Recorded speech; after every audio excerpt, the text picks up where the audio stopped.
সরকারের আন্তরিকতার অভাবে সড়কে ঈদ যাত্রায় ভোগান্তি চরমে উঠেছে বলে অভিযোগ করেছেন বিএনপির সিনিয়র যুগ্ম মহাসচিব রুহুল কবির রিজভী।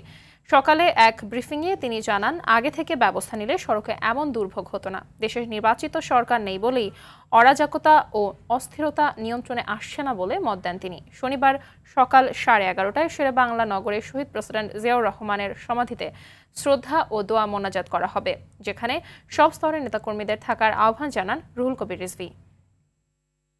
আতঙ্ক, গুম, খুন, মিথ্যা। আজ সকাল থেকে 20 থেকে 25 কিলোমিটার কোনো কোনো সড়কে দীর্ঘ যানজটের মধ্যে পড়েছে যানবাহনের যাত্রীরা।